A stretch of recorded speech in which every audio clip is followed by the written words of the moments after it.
സായാഹ്നത്തിലെത്തിയ നടുക്കുന്ന വാർത്തയായിരുന്നു എറണാകുളം ചേന്ദമംഗലത്ത് ഒരു വീട്ടിലെ 3 പേരെ കൊലപ്പെടുത്തിയ വാർത്ത. അയൽവാസികൾ തമ്മിലുള്ള തർക്കമാണ് കൊലപാതകത്തിലേക്ക് നയിച്ചത്. കൊല്ലപ്പെട്ടവരിൽ 2 പേർ സ്ത്രീകളാണ്. വെട്ടേറ്റ ഒരാൾ ഗുരുതരാവസ്ഥയിലാണ്. പ്രതിയായ ഋതുവിനെ പോലീസ് കസ്റ്റഡിയിലെടുത്തിട്ടുണ്ട്. പ്രതികരണങ്ങളൊന്ന് കേട്ടുവരാം. പ്രശ്നം ഉണ്ടായിരുന്നു. ഇവൻ ഇവിടെ നേരത്തെ പ്രശ്നം ഉണ്ടാക്കിക്കൊണ്ടിരുന്നവനാണ്. ഈ 2 വീട്ടിലും അവിടെ ഒരു വീട്ടിലും പ്രശ്നമായിരുന്നു ഇവനെ കൊണ്ടിട്ട്. ഞങ്ങൾ കംപ്ലയിൻറ്റ് കൊടുത്തിട്ടുണ്ടായിരുന്നു. ഈ വീട്ടുകാരും അവരും കൂടി കംപ്ലയിൻറ്റ് കൊടുത്തിട്ടുണ്ടായിരുന്നു. അവരുടെ ഗേറ്റിനകത്ത് ചവിട്ടി പൊളിക്കുക, ഇവിടെ സിഗരറ്റ് വലിച്ച് ഇപ്പുറത്തേക്ക് ഇടുക, കുട്ടികളെ തെറി പറയുക, അങ്ങനെയുള്ള പ്രശ്നങ്ങളൊക്കെ വന്നപ്പോൾ ഞങ്ങൾ പോലീസിൽ പെറ്റീഷൻ കൊടുത്തിട്ടുണ്ടായിരുന്നു. കൊടുത്തിട്ട് അവർ ജസ്റ്റ് വന്ന് നോക്കി വാണിംഗ് ചെയ്ത് വിട്ടെന്നുള്ളൂ. അല്ലാണ്ട് ഇതിൽ കൂടുതൽ നടപടിയൊന്നും ഉണ്ടായിട്ടില്ല. ഇപ്പോഴും അവനെക്കൊണ്ടൊരു കംപ്ലയിൻറ്റ് പലതും ചെല്ലുന്നുണ്ട്. അവർക്ക് മതിയായിട്ടുണ്ടാവും. കഞ്ചാവാണവൻ, അങ്ങനെ പറഞ്ഞിട്ട് ഒഴിവാക്കും. കേസ് കൊടുത്തതാണ്. ഞങ്ങളെ ഭീഷണിപ്പെടുത്തിയതാണ്. വിട്ടു എന്നൊക്കെ പറഞ്ഞ് ഭീഷണിപ്പെടുത്തിയതാണ്. പോലീസുകാർക്ക് കംപ്ലയിൻറ്റും കൊടുത്താണ്. പക്ഷേ ഇത് പെട്ടെന്ന് ഇങ്ങനെ സംഭവിക്കും നമുക്ക് അറിയില്ലായിരുന്നു. പ്രശ്നക്കാരനാണ്. കഞ്ചാവാണ് പുള്ളിക്കാരൻ.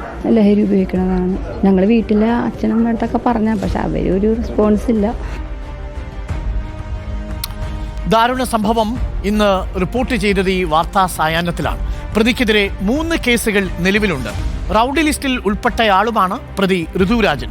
ഇയാൾ വേറൊരു അയൽ വീട്ടിൽ പ്രശ്നമുണ്ടാക്കുന്നതിന്റെ ദൃശ്യങ്ങൾ ഇപ്പോൾ പുറത്തു വന്നിട്ടുണ്ട്. നമുക്ക് ആ ദൃശ്യങ്ങൾ കൂടി ഒന്ന് കണ്ടുവരാം.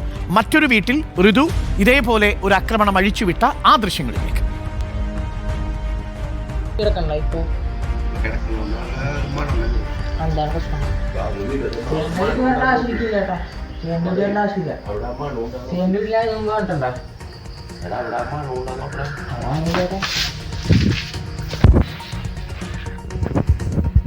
അവരുടെ ആവശ്യം കേട്ടാ.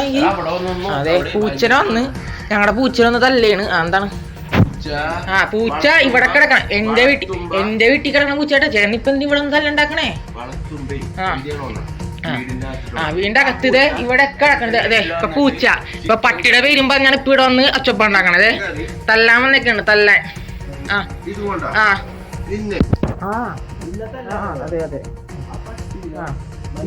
ഇവിടെ കിടക്കണ പട്ടി, ഇവിടെ വന്ന് കിടക്കണ പട്ടിനെയാണ് ഇവിടെ വന്നിട്ട് ഇറങ്ങണത്. ഇവിടെ ഒരു വീട്ടിലും പോകാത്ത പട്ടിയാണ്.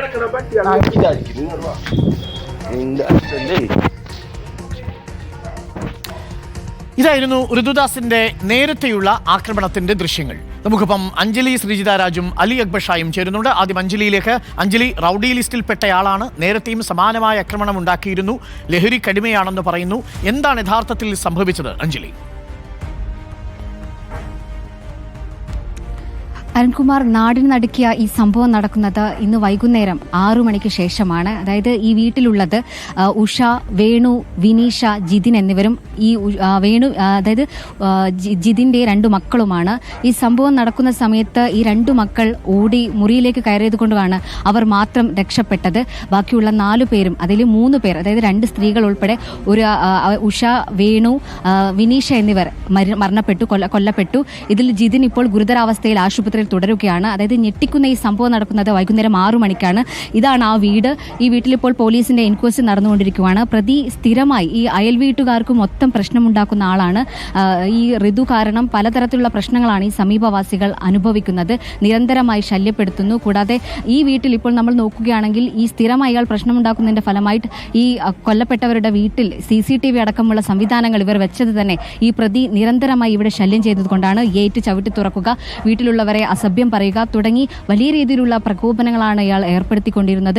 കൂടാതെ ചെറിയ പ്രശ്നങ്ങൾക്ക് നേരത്തെ അയൽ വീട്ടിലുള്ള ആളുകൾ പറയുന്നത്, അതായത് പൂച്ചയൊക്കെ അപ്പുറത്തെ വീട്ടിലേക്ക് പോകുന്നതിന് അങ്ങനെയുള്ള ചെറിയ പ്രശ്നങ്ങൾക്കാണ് ഇയാൾ സ്വാഭാവികമായിട്ടും ഇത്തരത്തിൽ ആക്രമിക്കാനായിട്ട് എത്തുക. കൂടാതെ ഇന്ന് വൈകുന്നേരം 6 മണിക്കുണ്ടായ ഈ സംഭവത്തിൽ 3 പേർ കൊല്ലപ്പെട്ടു. ഇരുമ്പ് ദണ്ട് ഉപയോഗിച്ച് തലക്കടിച്ചാണ് ഇവരെ കൊല്ലപ്പെടുത്തിയത്. ഈ 2 കുട്ടികൾ ഇവിടെ നിന്നും ഓടി മുറിയിലേക്ക് കടന്നതുകൊണ്ടാണ് അവർ മാത്രം രക്ഷപ്പെട്ടത്. ഇത്തരം വലിയൊരു സംഭവം നടക്കുമ്പോൾ ഈ പ്രദേശത്തുള്ള, അതായത് ഈ വ്യക്തിയുടെ അമ്മ മാത്രമാണ് ഈ കൊലപാതകത്തിന് സാക്ഷ്യം വഹിച്ചിട്ടുള്ളതെന്നാണ് നാട്ടുകാർ പറയുന്നത്. അത്രമാത്രം, അതായത് ഈ അമ്മ കരയുന്ന ശബ്ദം കേട്ടിട്ടാണ്, ഈ പ്രതിയുടെ അമ്മ കരയുന്ന ശബ്ദം കേട്ടിട്ടാണ് ആളുകൾ ഇവിടേക്ക് എത്തുന്നത്. ആ സമയത്ത് ചോരയിൽ കുളിച്ചു കിടക്കുന്ന ഈ 4 പേരെയാണ് കാണുന്നത്. കൂടാതെ സംഭവ സ്ഥലത്തു തന്നെ വെച്ച് തന്നെ 2 പേർ മരണപ്പെട്ടു എന്നുള്ള വിവരം കൂടിയാണ് ഈ ഉടൻ തന്നെ രക്ഷപ്പെടുത്താൻ എത്തിയ ആളുകൾ വ്യക്തമാക്കുന്നത്. കൂടാതെ നിരന്തരമായി ഇയാൾ പ്രശ്നക്കാരനാണെന്നാണ് വാർഡ് മെമ്പർ അടക്കമുള്ള പറയുന്നത്.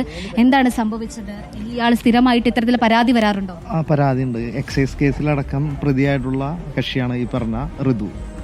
അതുപോലെ തന്നെ സ്കൂൾ രംഗത്ത് തന്നെ പിള്ളേരായിട്ട് പ്രശ്നങ്ങൾ ഉണ്ടായിരുന്നതാണെന്നാണ് മനസ്സിലാക്കാൻ സാധിച്ചത്. അതുകൂടാതെ അയൽവാസികളും ഇപ്പോൾ വീട്ടിലടക്കം CCTV വെക്കേണ്ട സ്ഥിതി ഉണ്ടായിട്ടുണ്ട് ഇവന്റെ ശല്യം കാരണം എന്നാണ് അറിയാൻ സാധിച്ചത്. എന്താണ് ഈ സംഭവം നടക്കുന്ന സമയത്ത് എങ്ങനെയാണ് അറിഞ്ഞത്?